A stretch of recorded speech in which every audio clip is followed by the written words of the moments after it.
Caitlin Clark has taken women's basketball by storm and has quickly placed herself on a list many men have found themselves on, being compared to the GOAT, Michael Jordan.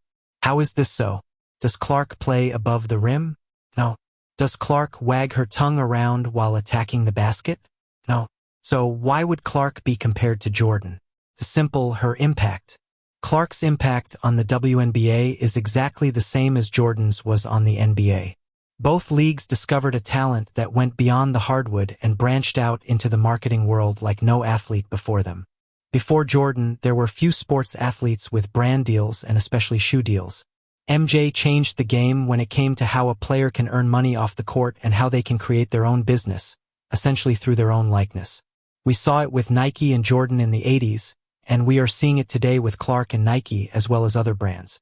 Including Clark, only 13 WNBA players have had shoe deals, but Clark's $28 million deal with Nike over 8 years is by far the biggest check a WNBA player has received for such a deal.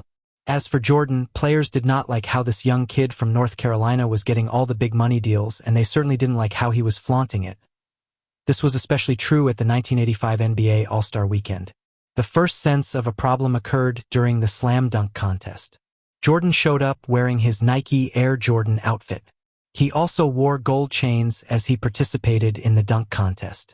This apparently didn't sit well with a few of the veteran players in the league, and in particular, a few that were playing in the All-Star game. The main players who reportedly took issue with Jordan's swag were George Gervin, Magic Johnson, and Isaiah Thomas. The plan was for George Gervin and Magic Johnson to hound Jordan defensively for the entire game. Normally, players ease up during an All-Star game, especially in the first 3 quarters. Now, for Isaiah Thomas, who played on the same team as Jordan, his task would be making sure Jordan didn't touch the ball. Jordan would, in fact, touch the ball and he'd take 9 shots, only connecting on 2 of them. It didn't feel like a typical Michael Jordan game, even for a rookie Jordan. To the naked eye, Jordan appeared to be out of the mix. This game has become known as the freeze-out game, and it's been said that Thomas was the true mastermind behind the plan.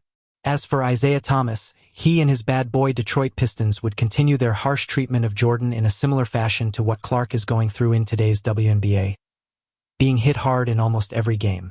This includes being the victim of many cheap shots. How did Jordan respond? By building up his body and facing his bullies head-on. And you got to be worried if you're Chuck Daly. They're playing a Piston-type game. The Bulls are leading.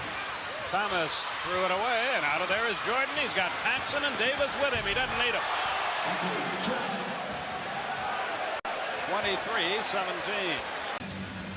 Well, just watch this play and the great ability of Michael Jordan. Tell me if you think this is a foul, folks. I think there's a little contact there. Let's watch it from a different angle. No foul being called in this play. Michael turns around. He can't believe it. There goes the tongue flying, and there goes the man himself flying. Lambier has no chance. Look at, boom, body, arm, no foul. That's exactly what Caitlin Clark needs to do. Face her opponents and attack them head-on. No matter how they are feeling, the WNBA is Caitlin Clark's league, and that's the best possible outcome for a struggling women's league. Pull back to Clark. She will launch and bury a 3.